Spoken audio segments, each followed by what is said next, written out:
All right, welcome to our event today where we're going to be discussing how to stand out to top companies and organizations like Google and Facebook and so many other of the other fast growth companies that we are aware of. My name is Vadim Revzin. I'm Sergey Revzin.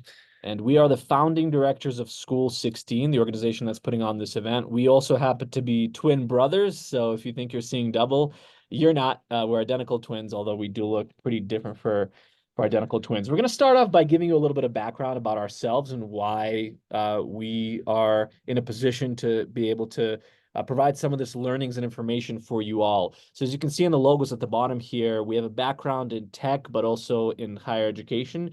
I was a professor at New York University for a number of years. Sergey was a venture investor at New York University and Venture for America. We've worked with a lot of startups, a lot of founders, people that are early employees, people that are senior within technology companies for a number of years. And we have seen how quickly these sectors and industries change, how important it is for people to stay adaptable, to be marketable to these organizations, and really what it means today to be able to have a successful career. And this is one of the reasons why we put on events like this, or even why we started this school, is to be able to communicate everything that we've learned from the market, everything that we learn on a weekly basis from our network that is in these jobs, in these fields, and share it with you. Because unlike some of the other careers like becoming a lawyer or even an engineer or a doctor, where there's a pretty clear path for how to be successful, in business and in tech, a sector that's changing so quickly, it's not necessarily very clear. And the rules are changing all the time. So our job is to make it clear and to uncover how things are done. Now, just to let you know a little bit about us, we are immigrants ourselves. Well, now we are in Mexico. So second time, I suppose, we immigrated to another country, but we came to the United States speaking zero English when we were kids. And we started off our careers in finance, thinking that that's how we're going to learn about business. But ultimately, every time we got an opportunity to level up and increase our careers and jump and skip steps, is because we were able to really prove and showcase skills that we had developed, either working on our own projects or working in other companies. And we learned over time how to tell that story to make sure that we can get leadership positions. So not only are we going to share learnings for you today from people that we have had as students, people that we've mentored, have worked with, but also some of our own stories and what has worked for us. So hopefully it can help you if you are trying to get into a competitive role, because almost everything includes technology now. So no matter what company you want to work at, being able to show your technology skills is very important. But it's also quite competitive, right? If you want to get a good job, if you want to be a leader, you are going to be competing with others. So that's what we're going to talk about today.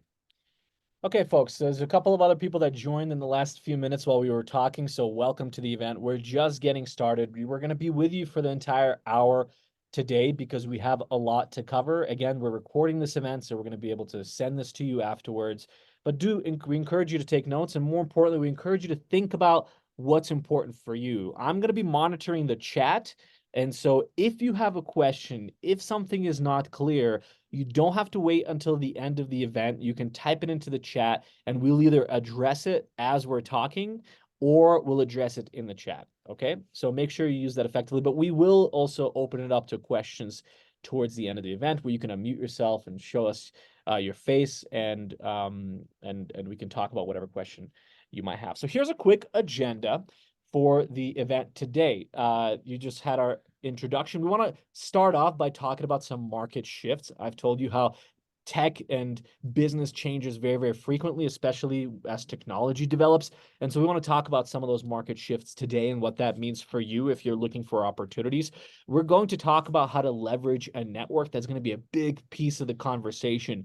Many of you have heard about the importance of networking, but the actual tactics of how to do it successfully, we're going to show you today, including message templates so that you have the tools to be successful as someone that's growing your professional network. We know we have a lot of young career professionals here today.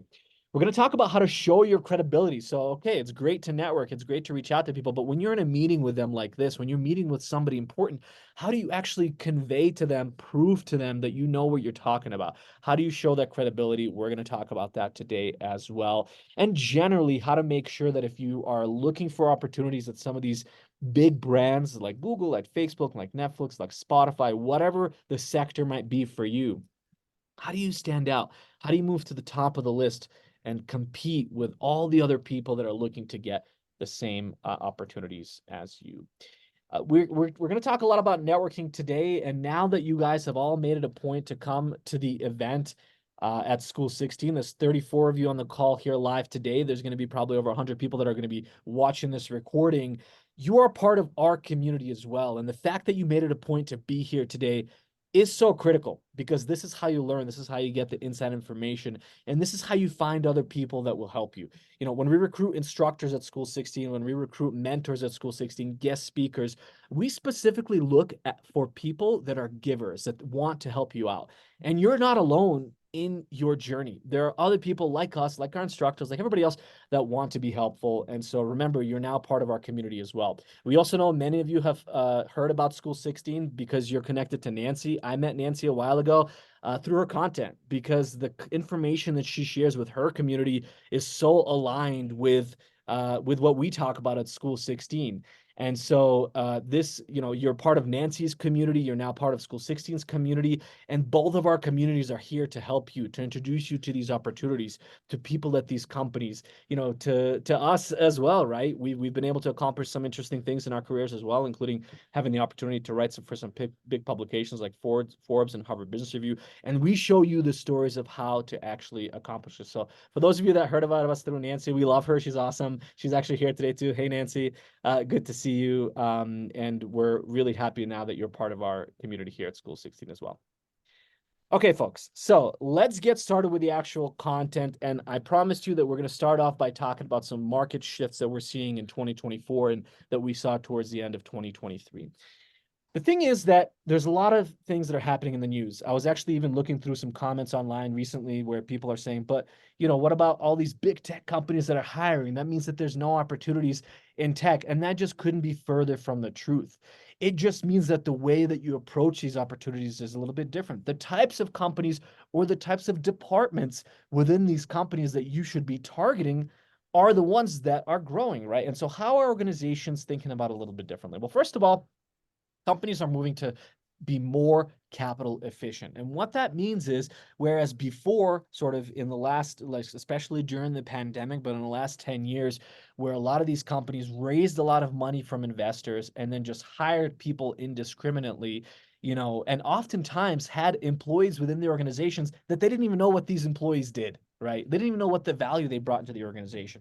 They did a great job at the interview, they got the job, but then oftentimes they just became comfortable and those companies kind of forgot about them, right? Well, that changed drastically in 2023 and into 2024. Companies care about capital efficiency. They want to know that you're adding value to the organization. We're going to talk about how you should communicate that, but that's so important when you're meeting these people, when you're meeting with these organizations, is you have to get to the point. What value are you offering, and why are you going to be able to help them on the business? And businesses care about only two things. One, how do they impact people and make money? Because businesses have to make money to stay alive. And two, how do they make sure they don't waste money and save on costs? So every single person within the organization, I know it sounds crazy, but every single person in the organization, they're contributing to one of those two things. That's it, either operational efficiencies or helping them generate income. So you, as someone that's adding value to the organization, doesn't matter if you're an engineer or if you're on the sales side, are doing the same exact thing. So companies care about that, and you have to show them that you understand that. Certain roles are moving offshore. So people here that are in Mexico and Latin America, that's an opportunity for you. Companies are opening offices here, and they will value people that are bilingual. They will value people that went to great schools that have these skills. But how do you connect the dots for them, and build these sort of your value in the eyes of the organization? That's really, really important. And if you're not offshore, and if you're in the United States, again, your goal is to make sure that you're communicating to them how you're 10xing value in the organization, right? How locally you're going to be able to help in the headquarters, in the office too. The next thing is increased competition for remote roles. we have to remember that everything went remote during the pandemic. Most organizations will stay either hybrid or remote. Okay, that's not going to go away completely.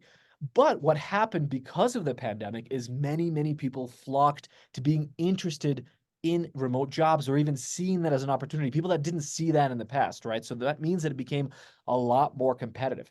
If you're changing careers, which a lot of people that go through Skills 16 and people that are on this call will be interested in doing, if you're an early career professional, you have to think about what are you doing that helps you compete.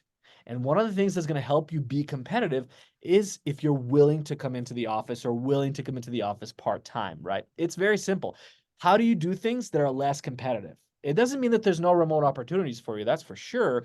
But especially if you're recently out of college and you haven't had a chance to build experience in the tech sector, the amount of learning you're going to have in the office is just going to be a little bit different. The amount of exposure you're going to have in the office is going to be different as well. We're going to be talking today about some of our alumni that were able to grow really quickly in their career after breaking into tech. If they weren't physically in the office meeting people and getting FaceTime with people, it would be much harder to do. Something that took them a year would take them 3 years. So think about what makes you competitive when there's more competition now for a purely remote job. And the last piece right now that we'll mention in the market shift is the talent gap has changed as well. Again, how you look for opportunities is different, right? Now, when you're looking for an interesting job for a cool company and you're applying on LinkedIn, you might see that 100 people already applied in one day. Well, what do you do to actually stay competitive when the competitive landscape has changed? That's exactly what we're going to talk about today. So this is an opinion that, maybe is a little bit controversial, but we have been taught for most of our lives, especially, when you're younger and your parents are telling you go to college to get a degree, because once you get that college degree, you're going to be much more likely to be successful. That is certainly true. But the days of just having a degree and sending a bunch of applications to a lot of different companies and getting interviews, I would say they're gone, or at least they're temporarily not going to be here for a while. That is the reason for that is because companies are just seeing a lot more applications, and unless you fit a specific set of criteria, you're probably not going to get called. I've had students come to me, or people come to me and say, "Look, I'm really driven. I'm really ambitious. I've had some interesting experience, and I really think that I can add value to this company."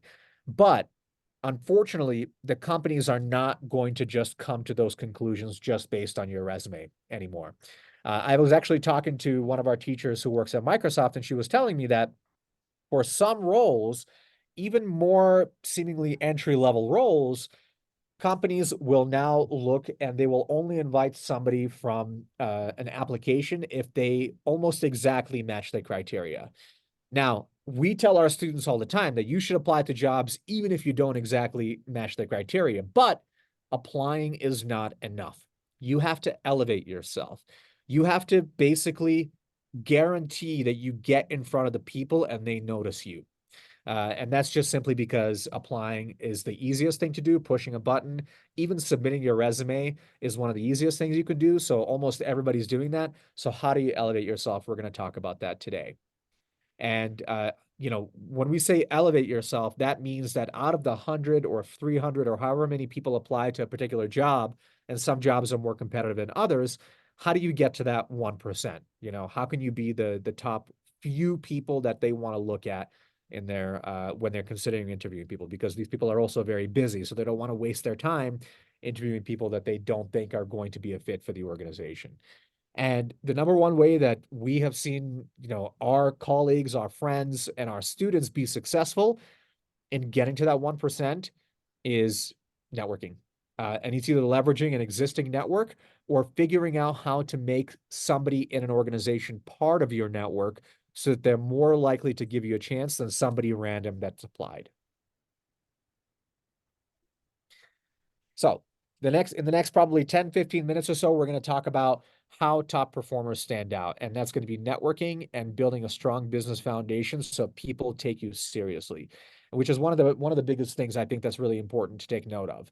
That's why you hear people talk about being really prepared for conversations and interviews. And even when you're networking with somebody, when you're meeting somebody new and you don't know yet how they might help you or how you might help them, how do you communicate yourself, your background, your value in a way that makes people take you seriously?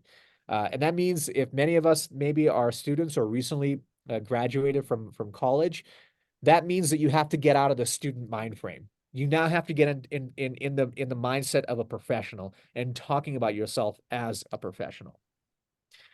And so getting attention of important people is how you're going to do that. So we actually have a LinkedIn guide. We talk a lot about LinkedIn at School 16 because almost everybody in technology has a LinkedIn profile. It's how you build relationships in tech. People will kind of passively judge you if you don't have a LinkedIn profile or if it's empty, if it doesn't have any information about you, they kind of already maybe subconsciously take you less seriously as a candidate. So we have a more in-depth guide that you should download. Vadim just posted the link in the chat that you can read so that you can go a little bit deeper. But we'll talk a little bit about LinkedIn right now, because again, it's sort of the bare minimum that you need to have. Resumes are important. Resumes are required, but resumes have been around for a very, very long time. LinkedIn is the way that people kind of really quickly judge if somebody is a potentially interesting candidate.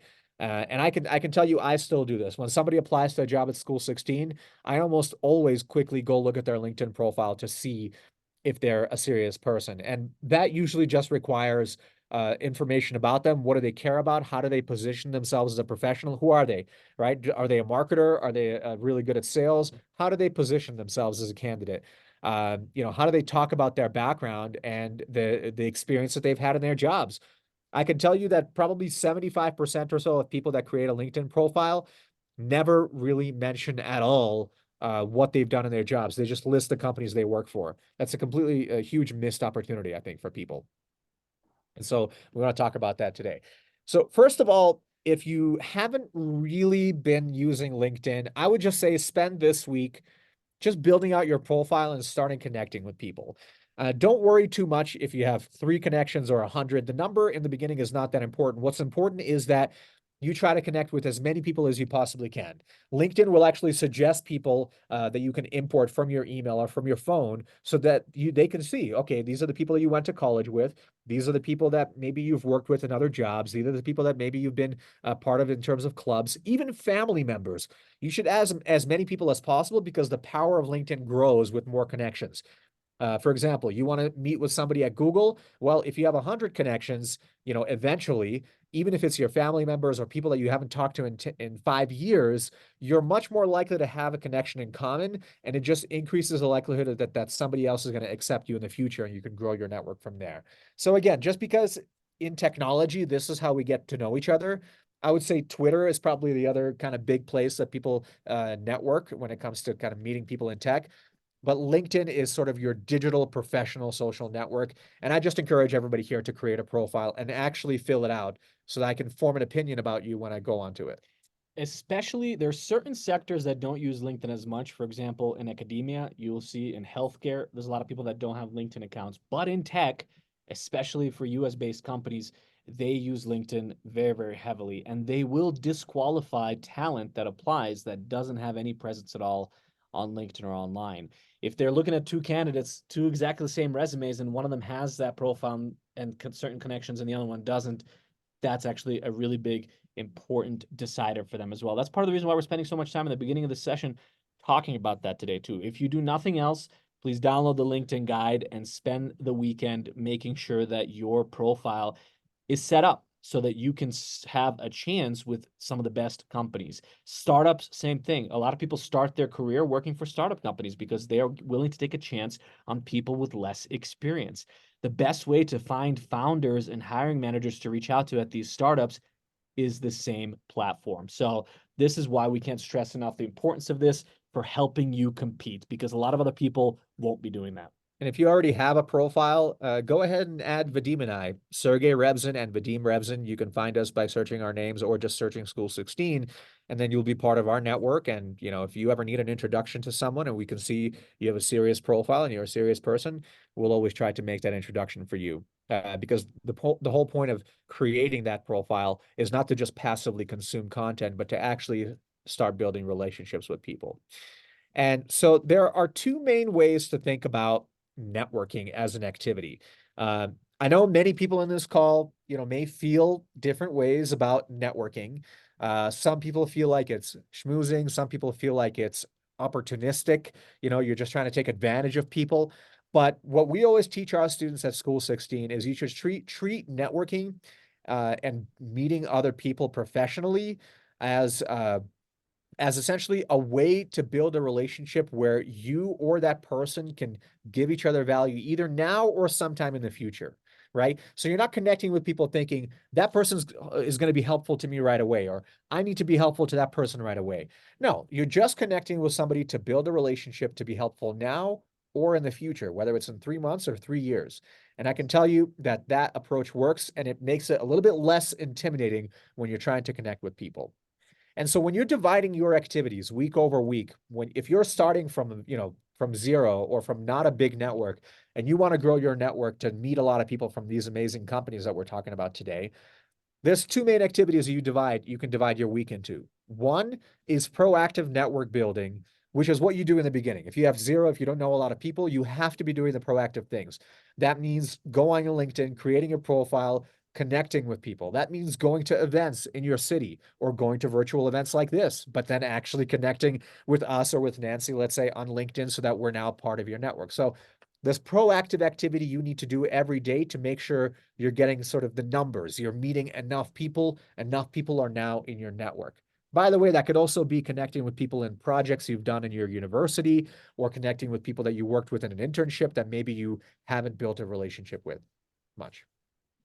The second activity that you want to do once you start building your network, right? So let's say you start doing this activity, and now by the end of next week, 2 weeks from now, perhaps, you're now connected with 20 people, right? Maybe some of you who are a little bit more proactive, maybe you'll be connected with 50 to 100 people. Now it's actually about network activation and maintenance, right? So that means that if you met somebody at an event and you talked to them for 10 minutes, following up with them, sending them a message and saying, I would love to connect and speak with you more, learn more about your job. Or if you added 20 people on LinkedIn this week, well, next week it's actually sending them a message and finding time to speak on the phone with them, right? So now you're actually taking something that was a really loose and cold network, and you're making it warmer.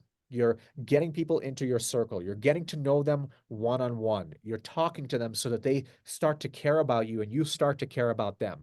Just like making friends, right? If you meet somebody at a party and you don't talk to them ever really again, that's a very loose connection.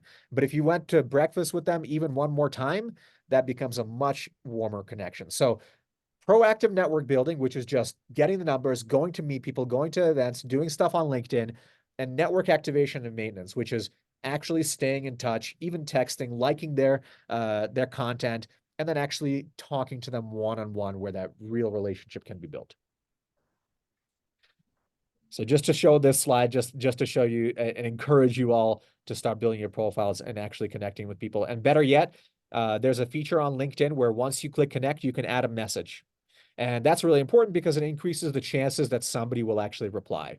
Just remember that this feature is only available on desktop, on your computer. On mobile, it's not. So when you're doing your LinkedIn building, network building, I should say, and you want to add a personalized message, do that. You click connect, and then it says add note. Okay. And ultimately, most people will not do that. And that activity alone is going to increase your chance of success.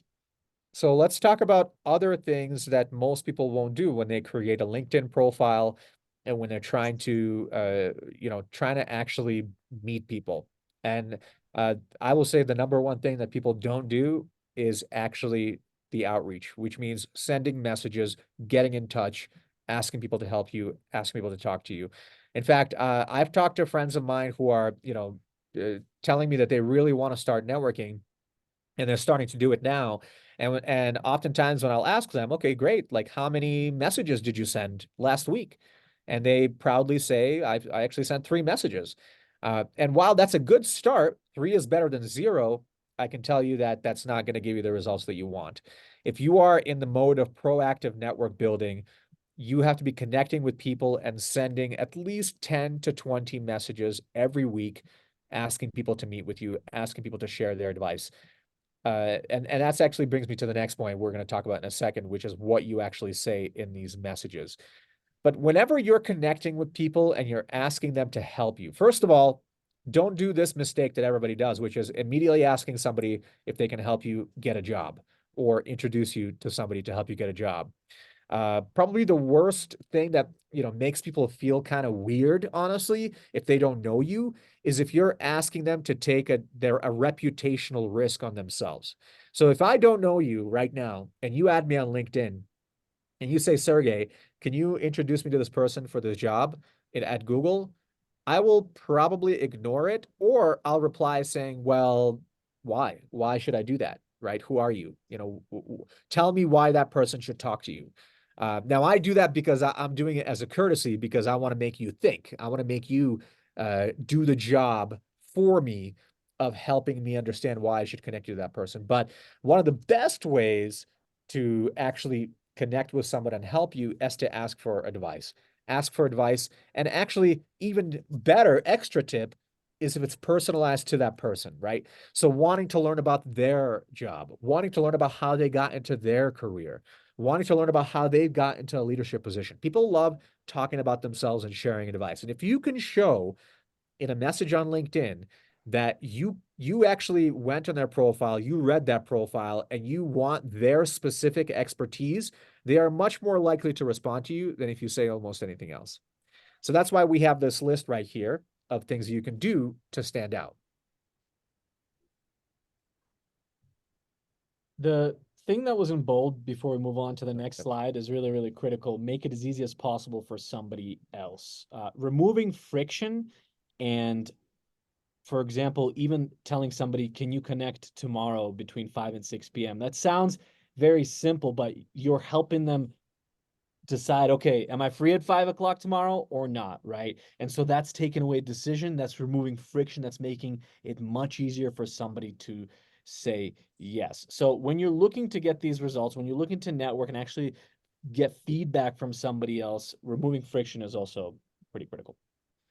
So let's take a look at some example messages. Now, we're going to show you kind of a little bit more generic messages and more specific as well.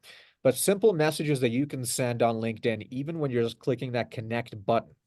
That button that where you can add a message to make it a little bit more detailed, right? Because a lot of people click connect. I can tell you I have like 60 or 70 connection requests right now that I haven't accepted simply because I don't know who they are. They didn't send me any message to show me that they knew who I am or that they want to meet me. Or what's worse is when you get a message and they clearly haven't looked into you at all. It's the same message they sent to everybody and it's wrong, right? It thinks that you're someone that you're not, or it tells you something about yourself that's not true. That immediately discredits and disqualifies somebody, which is why it's so important to send targeted and relevant messages in any of your networking to less people. Better to do 10 high quality ones than 50 random messages. That's true. That's true. And so look at this message here, and I will point out what's specific about this particular message. So first of all, you're saying the person's name. That's great. But you're actually letting them know that you observed, you saw something on their profile that you want to learn about. So they went from being a sales development representative to a product marketing career. So they changed careers, and you're telling them that I would love to learn about how you did it. How did you change careers? That shows somebody that you are actually interested in following their footsteps. You read their profile. You're interested in learning the nuances of what it takes to change a career. There's so much that you communicated in that short message about why you want to learn from that person that they're much more likely to want to give you advice. Now, if you sent 3 or 4 messages to people like this and you didn't get a response, don't get discouraged. People are busy. That's okay. Continue sending messages, continue sending at least 10 to 20. And if you don't get a response after 10 to 20, now you might need to change your message. Maybe something about your message is not working and you want to change your approach. So remember, it's a little bit of a numbers game when we're first starting to build our network, but it's also an iteration, which means that you need to change your approach as you go along. If something's not working and you've done enough of that activity, now maybe adjust your approach to make sure that it has a higher chance of working. Also, we know we're talking about LinkedIn a lot today, but if you happen to have a nice presence on Twitter or TikTok or some of these other platforms, Instagram, and your network is there and you think that they're likely to respond, by all means, leverage other platforms. But what we're learning here is how to essentially, in a message, convey credibility, convey that you care, and give somebody a reason to reply. Because in the end of the day, the reason why we're building these relationships is to have a competitive advantage, but to give ourselves a chance to have that competitive advantage, to do something that other people are not doing, we have to do it in the right way. So let's take a look at another example here. This is more of a template example. But again, you're starting the message directly saying what you would like from that interaction, right? So would you be open to connecting over a call? It's a little bit more direct, perhaps a little bit more aggressive, but it is very brief so that somebody can make a quick decision whether they will talk to you or not, because maybe they're too busy. And again, this is more of a template, but I'd love to learn a little bit more about the job title that they have at that company as I'm exploring this new career. And I would really appreciate your feedback, or highly value your feedback and your experience, right? And again, if you sent a lot of messages and you had, let's say, 5 people accept your connection request on LinkedIn, but they didn't reply, a couple days later, follow up kindly saying, "Thank you so much for connecting with me. Would you have a moment to speak on Friday to share a little bit of advice?" Right. So don't give up just because people are accepting your connection request, but they're not actually replying to you. That means that you might have to follow up. We have a question here. How can you transition from talking about their career into seeking a job? Great question. So we're going to get into that in a couple of minutes here in the second half of our presentation on what do you actually talk about once you get on these calls? How do you have the right first impression? And we actually have an example, I think, in the next slide of how one of our mentors at School 16 accomplished that. So this is Prabha Dublis. She is a mentor at School 16. She started off as a product marketer at Facebook. She is now a product manager there. And she got a job at Facebook out of college. She had an impressive resume while in school. She did a lot of extracurriculars. She even worked on her own nonprofit. So she had a very interesting background, but she didn't have any connections. And when she was just applying to jobs in these companies, she knew she wasn't going to get results, right? She went to a good school, but still, a lot of people go to good schools. And so what she did is she started doing a lot of networking, reaching out to people, asking for advice, saying, "I'm a recent grad, I'm interested in product at a company like Facebook. I want to learn about your career." And that's it. And she did something very clever on these phone calls, right? First of all, obviously on these phone calls, we'll talk about it in a couple of minutes here, how to actually make sure you come off as credible and somebody likes you at the end of the call, right? Because people want to help people that they like. But instead of saying at the end of the call, "Great, do you know of any job openings at Facebook?" When she, let's say, talked to a product manager at Facebook who's 25 years old, who was a couple years older than her, and obviously was on a call with her, so they wanted to help. But instead of saying, "Hey, are there any openings for a product role at Facebook?" she would say, "So this was a really great conversation. I learned so much from you, and I'm, looking for opportunities right now. What do you think I could do to stand out at a company like Facebook?" That's it. Not, "Are there any jobs?" Well, what do you think I could do to stand out? The reason why that worked is because it shows the other person that you're willing to do the work. You're not just asking them for introductions. You're not asking them to send a resume to somebody. You are asking, "What can I do? What's the work that I can put in to actually stand out?" Most people don't position it like that. And if the conversation went well, she told us in one of the events that we had, if that conversation went well, they naturally would say, "You know what? I'm actually connected to somebody in this department. Let me shoot them a note. I love you. I love your story. I love your background. Let me see if they'd be willing to talk to you," right? They organically would help her out. And by the way, not everybody would help her out. Some of those calls, the conversation didn't go as well, or she wasn't feeling well, or the other person wasn't feeling well, or they just didn't jive, right? You know how sometimes you meet people and you click right away, and other times you meet people and there's just nothing in common. Plenty of the conversations she had while networking were like that. And when she'd say, what do you think I could do to stand out?" the other person, instead of saying, "Let me introduce you to somebody," they'd just offer her some generic advice. And that would be it. She wouldn't force the issue with somebody that wasn't willing to help.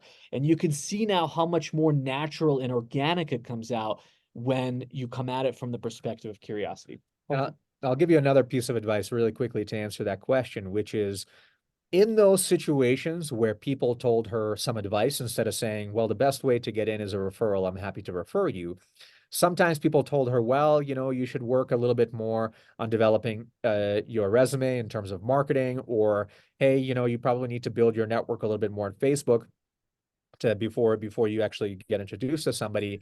What she would do then is she would follow that advice, not everybody's advice, but the people who she agreed with.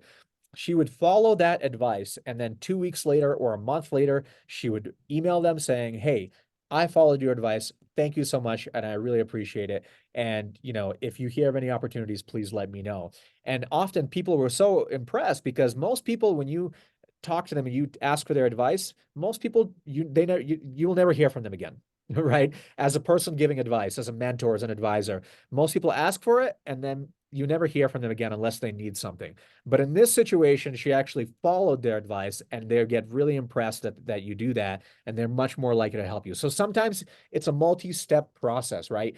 You might not ask right away for introductions or how people can help you in the first call, but you can reach out in a couple of weeks or a couple of months and say, this is what I did between our last conversation and this conversation. I really appreciate everything you've done for me. If there's any way I can be helpful for you, let me know. And if there's opportunities of, please let me know. We're going to give you a few more examples today, folks, so make sure you pay attention to this. But the reason why we're showing you these humans and what they've been able to accomplish is because sometimes when we look at somebody that has a job that we want or a really impressive career, we think, well, they must have had contacts, right? Or they must have, I don't know, they must have had some kind of advantage that I didn't. But we've spoken to, and we speak to people every single week that secure these careers. And 9 times out of 10, not 1 time out of 10, but 9 times out of 10, they did this hard work. They were out there networking every single week, going to events, reaching out to people, following up. And that's why they are in the position that they are. They made themselves heard and they did the work. So we're talking about here tactful persistence, which means that you are being tactful. You are showing tact in the way that you are persistent. You're following up. You're reaching back out to people. You're asking for help, but you're doing it in a strategic way. You're not doing it in the way that everybody else does, which is they kind of just expect to help and they just ask for it without really doing the work themselves. Another way to actually show your curiosity when you're messaging people on LinkedIn or Twitter or even sending emails is to ask for informational interviews, like we just said, but then ask for referrals once you've actually talked to them, right? So what does that accomplish? That shows that you're a curious person, that you want to learn, that you're not just looking for help from that person, that you're, thinking about perception, right? You don't want to seem that somebody that's helpless. You don't want to seem that somebody that's needy. You want to seem like someone that's curious, and then people want to help you. So let's talk about how to get noticed by hiring managers in 2022. This is a little bit more tactful here. So this is a CEO of Gainsight, which essentially is a technology company that invented the job customer success. You probably have heard of this job now. It's a job that a lot of technology companies have. It's somebody that actually helps manage customers and deal with them on a daily basis. And so this is the important thing that Nick shared on the bottom. Because the most competitive careers are in business and technology, you have to stand out somehow. So one way to stand out when you're applying to job is focusing on companies, let's say in technology, if that's what you're interested in, that are serving clients that you know a lot about, right? That are in an industry that you know a lot about. So let's say you decided to get into technology, but you have studied accounting, right? Well, why not try to target technology companies who sell to accountants? Or maybe you studied law. So why not target technology companies that sell to lawyers? Because you know a lot about lawyers, right? You know how to talk to them. You know their problems. So even if you don't have the specific background that a company wants, maybe you've never worked at a technology company before, maybe you've never done customer success before, but you know a lot about the industry because that's what you studied, that's where you've done internships, that's where you've spent a lot of time researching. That is one great way to target your opportunities to increase the likelihood of somebody giving you a chance. And I want to give you an example of Nicole Parada, who Nicole is a graduate from School 16. She's also a graduate from NYU. I actually met her originally at New York University when I used to work there. And she had a master's in medicine, in healthcare. She thought she would continue working at healthcare. And as you can see, she has a pretty good resume when it comes to healthcare. She decided she didn't want to work in healthcare anymore and she wanted to get into technology. And so she joined School 16 because she really didn't know how to get technology jobs and how to get a technology career. And so one of the first things that I told her when I did a one-on-one with her as one of our mentor calls at School 16 is I said, listen, Nicole, I know you want to get into technology, but have you thought about getting to healthcare technology? Maybe you don't want to stay in healthcare, but would you be open to working for a technology company whose customers are healthcare organizations, right? Whose customers are organizations like the ones that you worked with before. And so she actually did clinical trials for a long time for the Cancer Center at NYU. And so she started applying to companies that provide technology for clinical trials. You can see the direct connection here. She was going away from medicine and healthcare, but she wanted to join a company that helped solve problems in healthcare, specifically clinical trials. And she started getting interviews right away. She started networking, reaching out on LinkedIn, and she met this company in Boston called Rife Health that she joined about a month after joining School 16. Why? Because they saw the expertise that she had in healthcare, and they didn't care so much that she didn't have an expertise in technology.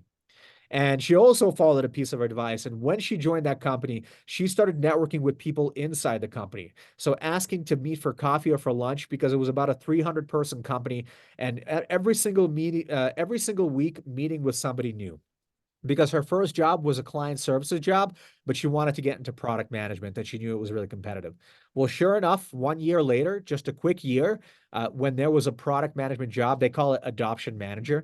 But then when there was a product management job for a new role that was opening up and a new product that the company wanted to develop, she already knew somebody because she had been meeting with people from that team for many months. And she was one of the first people that they considered for that job. And she got a product management job a year later. So you can start seeing how being targeted with your approach, being very specific, but also continuing to do networking, even once you get the job, can help you get roles that other people are just not going to get. Another way to target the roles, right? Let's look at this message here. I think, Vadim, do you want to talk about this really quickly? Sure. So this is also from another expert that we pulled, and it's so important to do a lot of research ahead of time before these conversations, right? Now you might think, well, how could I do research before every single call or every single conversation? And these companies might not even hire me. What's the point? Well, again, it's all about having more effort into few opportunities than just spraying and praying. Most people, the reason why you see that one job has 100 applications is because 95 out of those 100 are people that are not relevant at all, have zero relevant experience, and the hiring manager really gets frustrated wasting their time looking at them. But having a targeted message is really, really critical as well. And so if you do a ton of research and you apply and then you follow up after your application with a hiring manager, because oftentimes if the job post is on LinkedIn, you'll actually see who posted the job. Well, already you'll be in the top 1 to 2% of candidates. This is Jason Lemkin. He was a founder of, if you know, a company called DocuSign. He had 2 really successful exits. He sold his companies to really big companies, and he has hired a lot of people. And he worked for enterprise sales companies specifically. And this is what he said recently, right? That almost nobody does that work. At best, 2% of candidates will show that they really, really did their research, and that and provide a reason for why they're going to be a good fit for the role, or why they really care about their organization or working for the founder or whatever it is. Again, if you do it for a targeted list of companies that are, let's say, 5, 6, 7, 8, 9, 10 companies, it becomes less overwhelming, but the value is incredible because most people are simply not doing that. Just like most people wouldn't necessarily come to an event like this, right? You are already doing top 1% work by putting in the time today. This is additional work that you can do to easily stand out. And these are leaders and hiring managers today that are saying that this is one way you can do this. So I want to tell you a few quick stories, and I'm going to show you an actual email that someone has sent me, and I ended up hiring them in large part because of that email.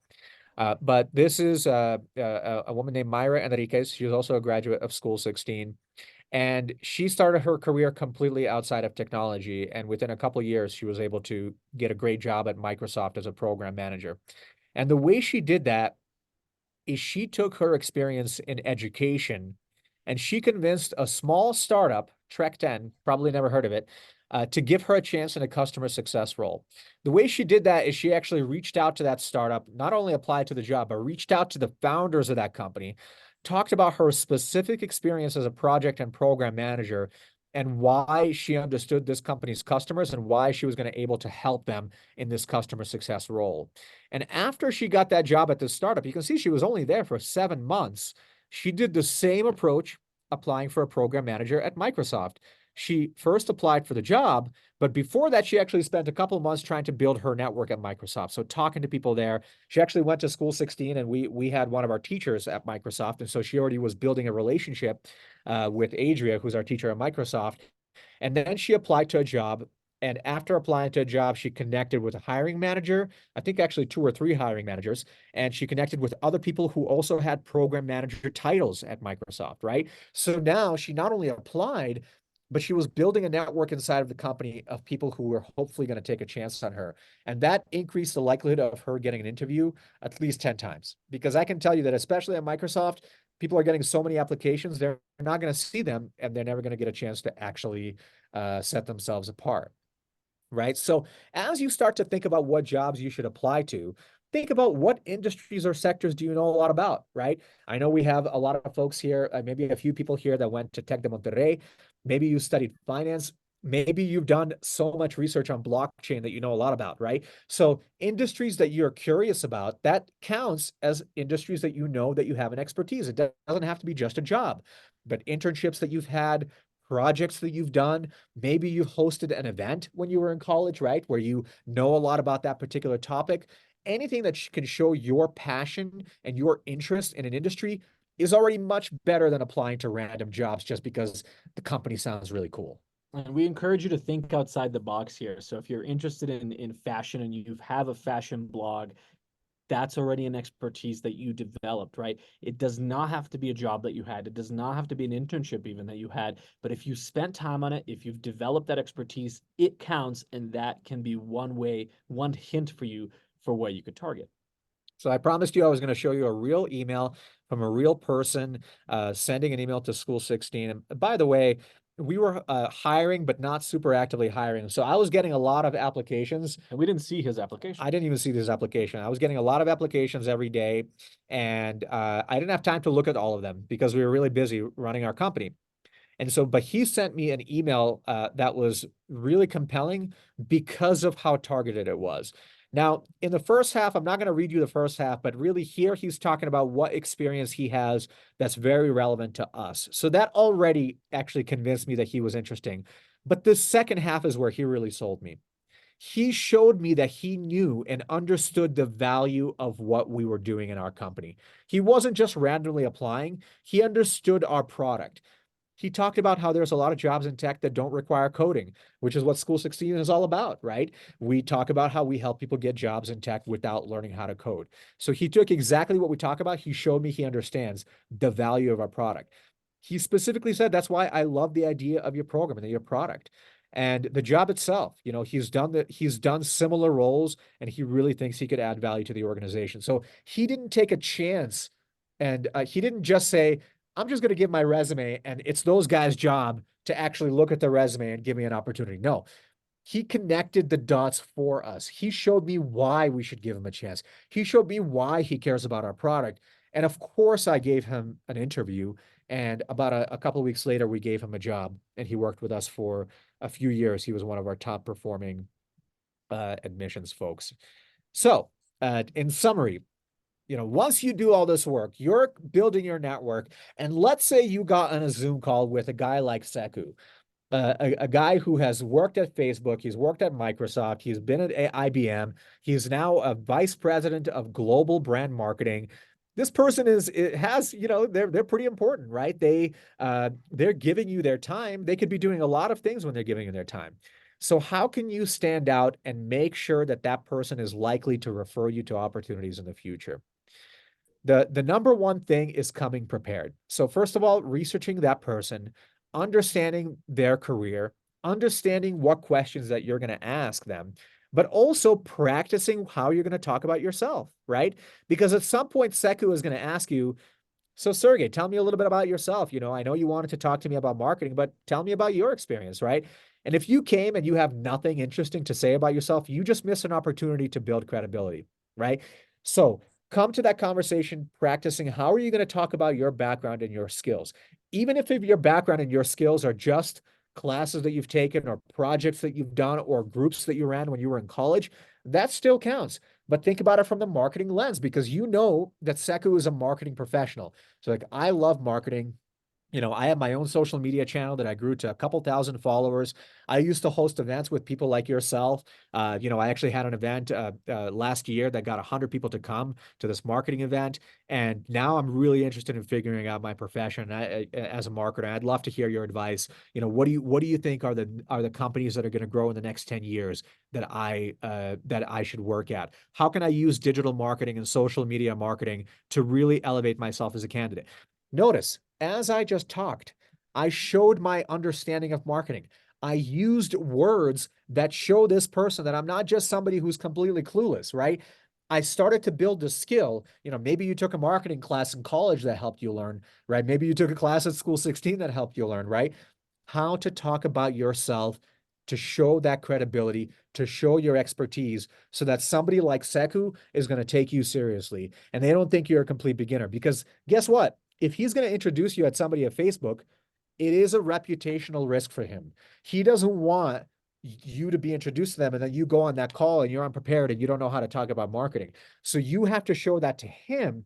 You have to kind of sell yourself a little bit to him so that he's much more likely to refer you to opportunities in the future. So that's one thing I want to leave you with is you have to come prepared, but also you have to understand how are you going to talk about your background and your skills in a way that's going to make people like him take you seriously. As you can probably imagine, Sergey and I have very strong opinions about this because we have worked with so many students and even the instructors and mentors who are already successful that we recruit into School 16. We hear from them all the time that this is what works, this is what gets results. But we also have a strong opinion on what it takes to actually be credible in a meeting like this. It's not enough to get yourself the opportunity to talk to somebody like this.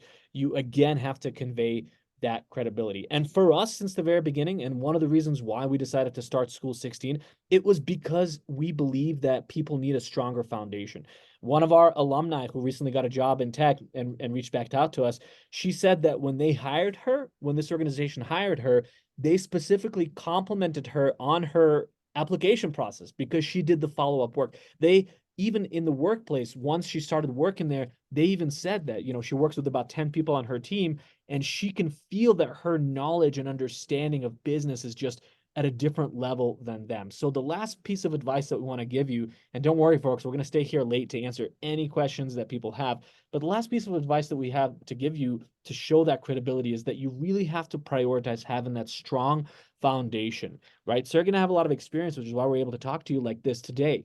20 years ago, that wasn't the case. Even 15 years ago, it took time to build, but it was because of our curiosity, because we followed people online. We joined communities like this that we were able to build these skills and boost our credibility and sound like we know what we're talking about when we were in these meetings, right? So you need to prove you understand how these businesses operate.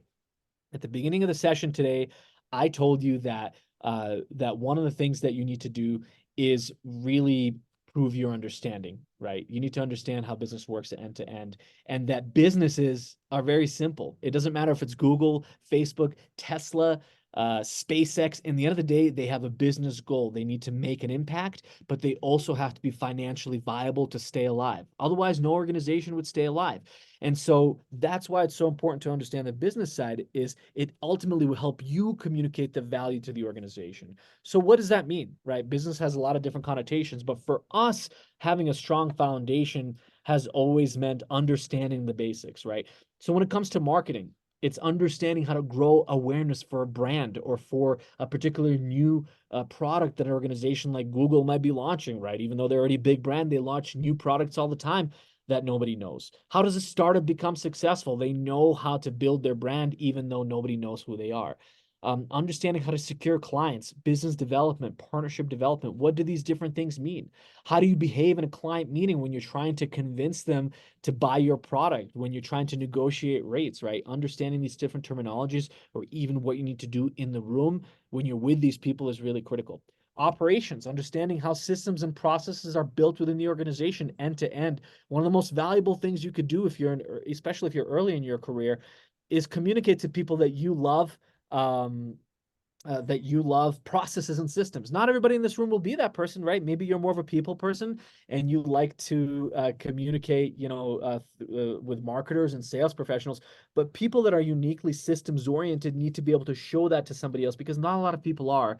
And oftentimes these organizations want efficiency. And lastly, product, right? How are great products and services built? How do you make sure that you do the research to have the insight to develop something people actually want, companies actually want? If you can communicate all these different things, or these various things that are important to the hiring manager or the person that you're networking with, then they're going to think, hey, this person has what it takes.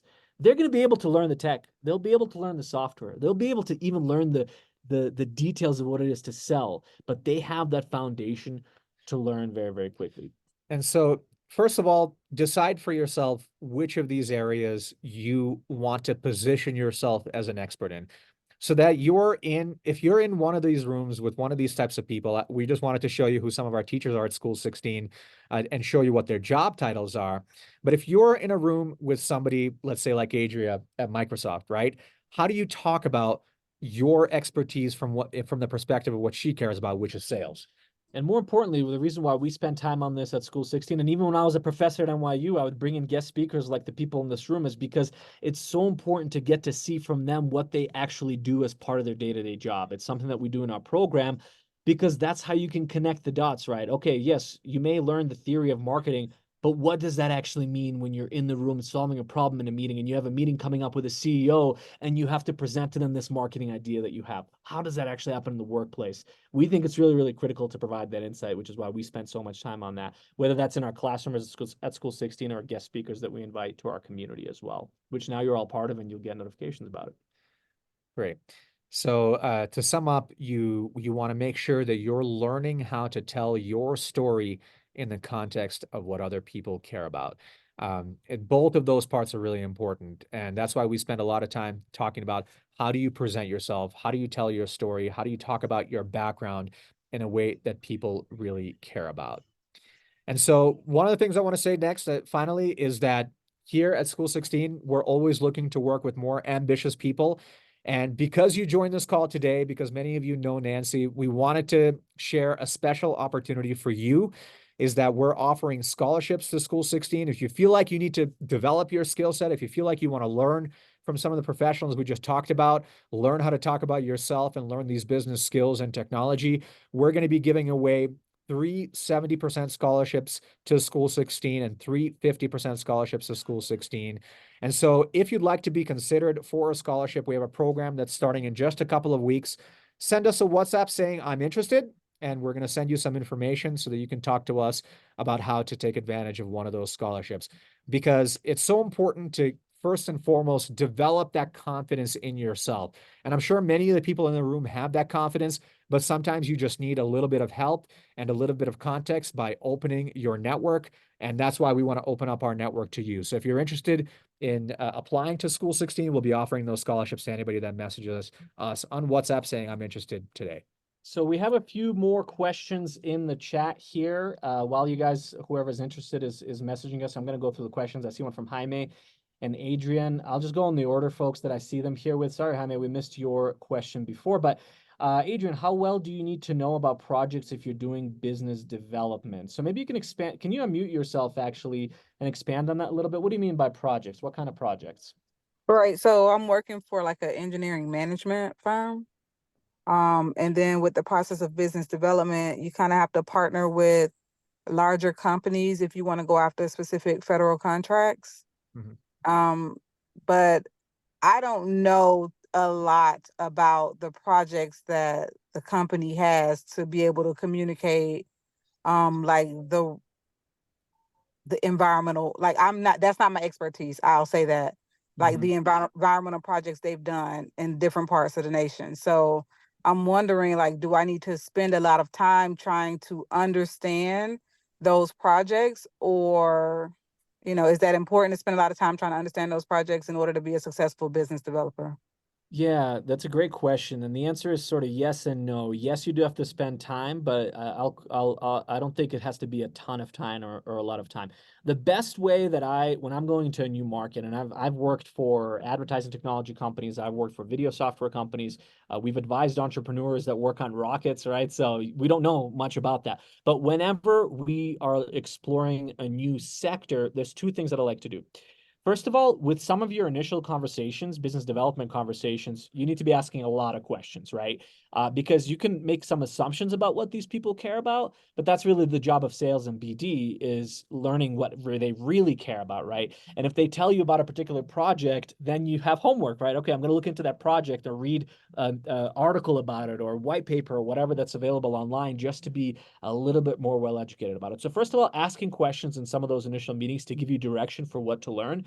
But then second of all, once you identified some of those few top things that you need to learn to really be able to speak the language of the other person, spending some time doing that research and reading up about it. But honestly, it doesn't have to be a ton of time. One weekend spent on that, maybe following, let's say it's something about environmental projects, right? Maybe learning about some top projects in 2023 or following some accounts on social media that talk about these issues. That alone will make you sound more intelligent next time you're in that meeting. But to give you the direction that you need to sound intelligent for when learning about any industry or sector, oftentimes is meeting people in that sector and asking them questions to figure out what's important to them. And it might not even be the company that you're trying to get a government contract from, right? Maybe it's somebody like we talked about for networking today. Maybe it's somebody that works at an indirect competitor, and you just reach out to them and say, hey, I want to hear your advice. You've been doing BD in this sector for a while, right?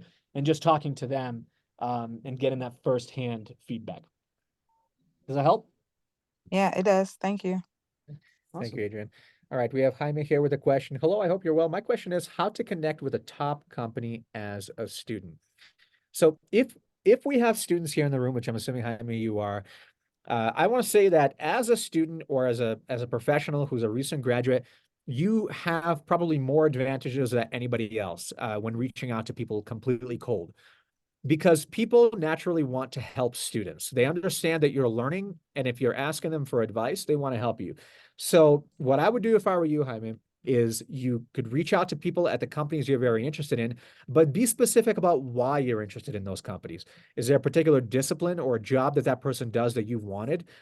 Is it something that you've studied yourself and you can tell that person that I've been studying this topic and I would love to learn from you professionally? Another great thing that you could do is, since you're a student, you could host an event for other students, right? So maybe you can partner with a club on campus and say, hey, I want to host an event about, let's say, with somebody from Google. And you reach out to someone from Google and you say, I'm hosting an event. I would love for you to speak to my group on Zoom for half an hour. I can guarantee you that if you reach out to 10 people, at least 1 or 2 will say yes. So there's a lot of ways that you can do it. Being an organizer of an event is a great way to stand out. There's one other piece of advice I'll give you, Jaime, and it's specifically because yesterday or last week we were in Monterrey doing an event for tech students, and there was this student that wants to work in finance, and he noticed that there's a lot of tech students that are working for a couple companies, like I think HP was one of them, and maybe IBM has an office in Guadalajara. And so he is actually interviewing there because of a introduction he got from an alumni that graduated tech, and then he networked with them.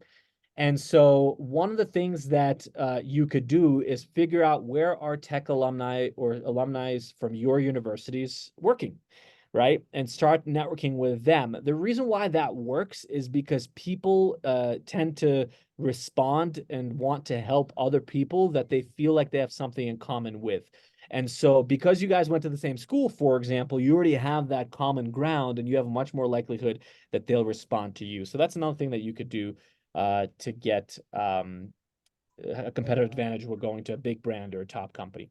There's a raised hand here. You can unmute yourself and ask your question. Yeah, hello. So I also study at Tec de Monterrey. I study finance and I'm just in second semester. And I want to ask. Una reunión con unos maestros de Estados Unidos. Sorry, it looks like we have someone else that accidentally muted themselves.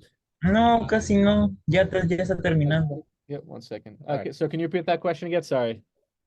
So as a finance student, like I'm just in second semester, but I want to work in a new field that is developing in finance, which is quantum finance, which is like this trendy new topic, which may not even take off, but it has a lot to do with computer science.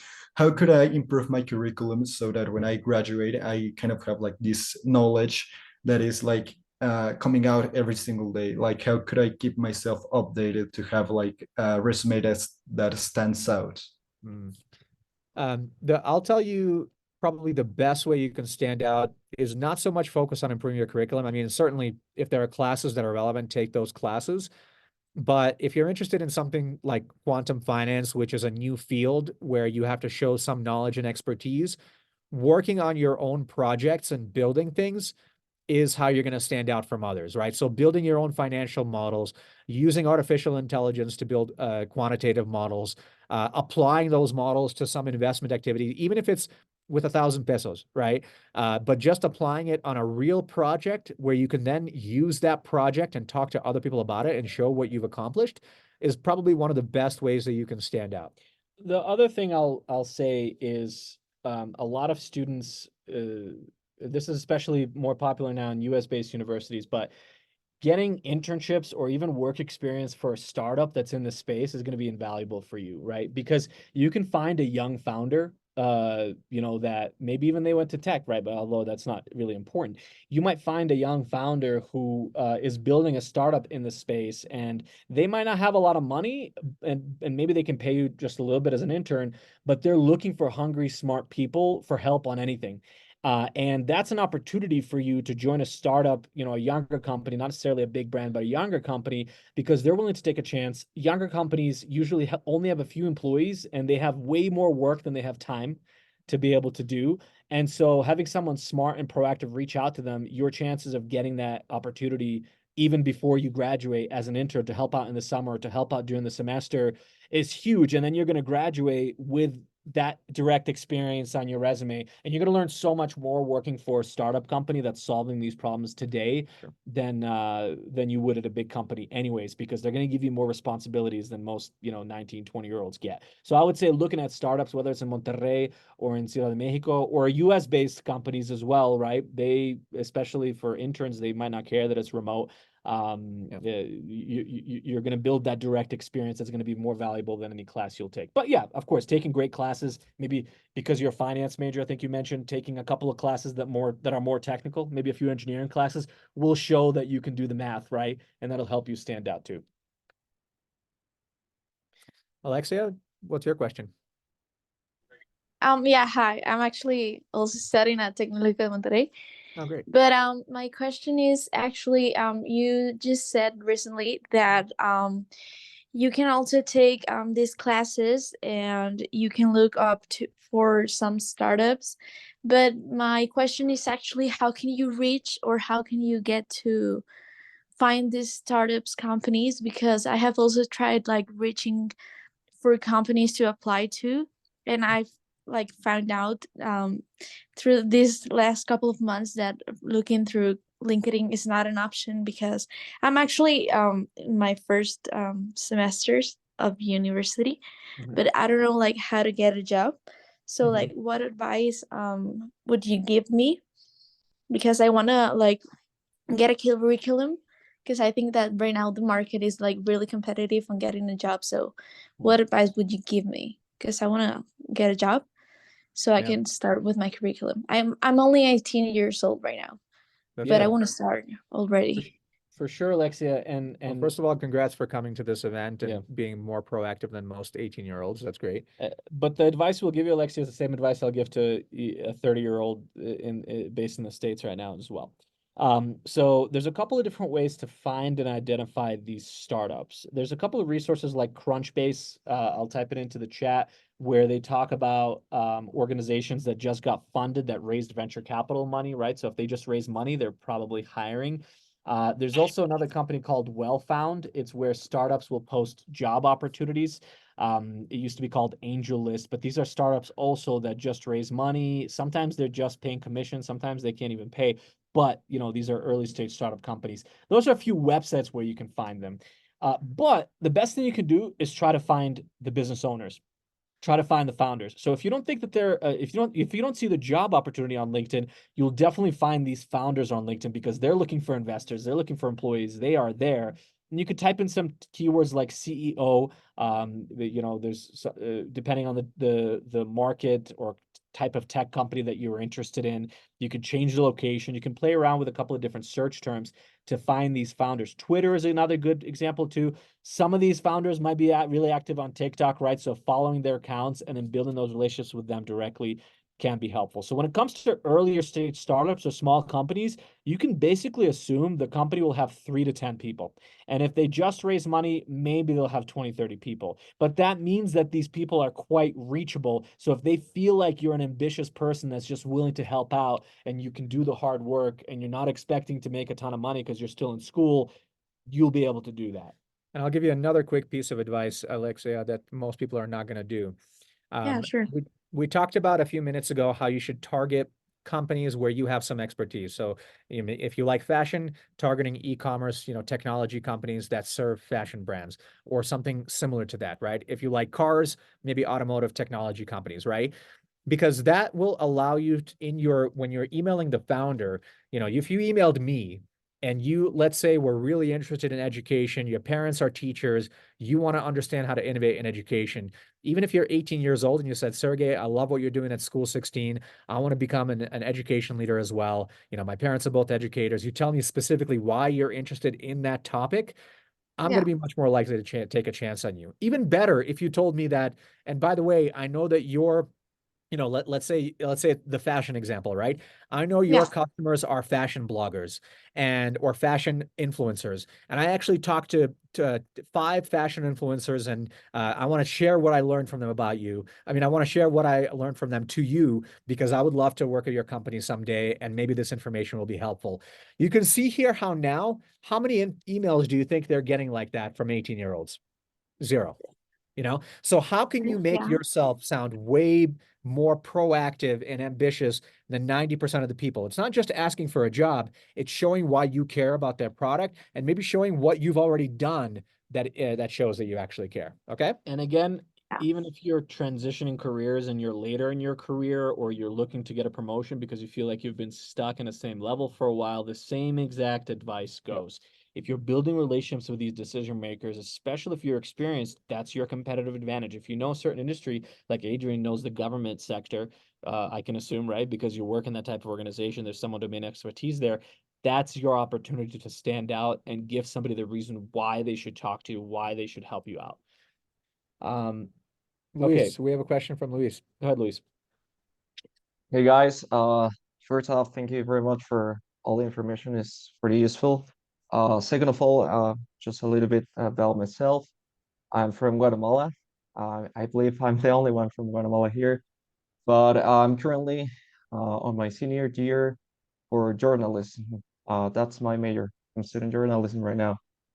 During my career on college, I went to a couple different internships that I made during my college years. But all of them were in like marketing agencies. I did it because at first because it was curious for me to get into the communication world. So I tried first on a marketing agency, and I really like it, right? But my career is basically journalism. So during all these years in college, my experience is basically on marketing, let's say, or advertising. And I would really like to get or land a job in marketing in the field of marketing someday. So what is like the best pathway to get a marketing job in a tech company with experience like mine? I that's what I'm trying to look for. Yeah, so I'll say a few things, and I think Sergey has something to add as well. But your carrera, your major is very, very relevant. It was probably why you got these marketing jobs, honestly, but you clearly are learning, you learn how to be a compelling writer, how to communicate through the written word, you know, which is obviously really important as a marketer. And actually that communication skill, the written communication skill is really relevant for a lot of different organizations. The similar advice that we gave before, if you remember, we gave the story of the woman that worked for a health tech company, and she leveraged her expertise as a master's degree in healthcare. You could leverage a few things. One, you could leverage your expertise as a journalism major and try to work for tech companies that service media, right? There's a lot of different organizations that do that, right? That's not my space particularly, but companies that might sell software services or provide software services to the publishing industry is one example, right? Like one example that comes to mind is I know that a lot of publications like CNN their websites are built on WordPress, so that's the software that they use, right? So somebody that might understand how to communicate with reporters, with publishers on the value of their software, they're going to value that. But the other thing is you've already established a lot of expertise in working for these marketing agencies. What kind of customers did these marketing agencies have, right? Did you develop an understanding for how to work with a certain type of customer? Well, if that understanding and domain expertise can be valuable for a certain type of technology company that also works with those customers, there you go. There's your competitive advantage. So this is where becoming specific with the types of companies that you target is going to be really, really important. And so that could be something you studied. It could be the types of customers you got used to working with. It could be technology companies that work with a lot of agencies, right? You could start to get creative with the angles that you come up with where you have the ability to show the domain expertise that you already have, even at this young age. Oh, I see. So just a little takeaway is like, look for a very targeted role with the experience I have. Exactly. Exactly. Exactly. Even big tech companies will have smaller departments or smaller companies within them that work with a certain type of customer. So Google is an example, right? We've been to the Google offices many times in New York, and we've met with some people that work in advertising there, ad technology, right? Well, that's just one small team within Google, and somebody that has some experience in advertising, even if it's traditional advertising like billboard advertising, might be valuable as someone that has a domain expertise for that one department in Google. So if it's a big company, you got to narrow down on the department that's going to value your domain expertise. Right. Thank you for that question. I appreciate that. Andrea, do you have a question? Yes, hi. I just wanted to thank you for your time and your knowledge and for sharing it with us. I just have a question. It doesn't really apply to me, but it applies to a lot of people that surrounds me, and I'm just very curious what advice you would give to any Mexican or anyone that's not American to get a job in the United States. Yeah. So, you know, I think that for anyone that is applying to opportunities abroad, so first of all, there are companies that specifically hire people that are multilingual. So the fact that you know 2 languages, Spanish and English, maybe you know more, that's already an advantage for you. So looking for opportunities where specifically they're interested in multilingual applicants is one way to stand out. There are companies now, technology companies that are opening offices in Mexico or in Guatemala, in South America, Central America. And even if you have to work for this American company, but the local office where you might not make as much money as somebody in San Francisco, it's a way to get your foot in the door. Because once you're working for that company, now you can start connecting with people in the US office and expressing your interest for working, let's say in San Francisco or New York. So getting in from the inside is a lot easier than from getting in on the outside, because if you're going to apply to a job in New York and you need a visa, for example, you have to have some expertise that they just cannot find in New York. Otherwise, it's going to be very difficult for them to make a case to hire you. So look for any advantage that you have by the targeted approach we talked about before, by using your language skills, but also by trying to find American companies that have offices here in Mexico where you can actually get an opportunity there first and then transferring. Remember, folks, we talked about the story about Myra, who ended up working at Microsoft. And when she was going through a program at School 16, she already knew she wanted to work for a big tech company. but there was a stepping stone that she had to do first, right? She had to get that customer success job at that Trek 7 company or whatever it was called. And she worked there for 7 months, developing her expertise to level up, to use that stepping stone as a way to get into the next organization. So for everybody here in this room, what's that stepping stone role for you? Maybe before working at Google, you work at a startup. Maybe before working in an office in New York, you work for a US-based company in Latin America that values your English skills and your Spanish skills, right? So what's that stepping stone role that's going to get you to that? There's a lot more companies now that are nearshoring here, specifically in Mexico. They're moving their offices away from Asia here to Latin America. That's one opportunity. So looking up news articles for which companies are opening offices here and when, right? Digging into those, getting an opportunity there first, leveraging that stepping stone then to develop expertise, and then reach your ultimate goal, which might be working in New York or San Francisco or LA or wherever it is. Great. Thank you so much. Of course. course. Thank you, Andrea. I think we answered everybody's questions, and thank you so much for coming today. Gracias por venir. It was very, very nice to meet all of you. Very nice to hear all of your questions, your thoughtful questions, and how you're thinking about your careers. And if you didn't get a chance to get your question answered, do send us a message on WhatsApp. I'll share it again so that you can, again, we opened it up specifically for the scholarship opportunity that we mentioned. So you can send us a message there, but you can also send us a message and ask a question. Vadim and I will look at every single one, and add us on social media so you can hear about events like this. I know many of you heard about us through Nancy on probably a live that she did on Instagram. But if you follow us, you'll hear about more events that we're doing. We're also very active on LinkedIn, so you can follow us on that page. So thank you so much for joining. Thank you for being the proactive group that came to this event. We wish you the best of luck, and we hope to see you soon. Thank you, folks. Have a nice day. Thank you. Thank you, you too. Bye.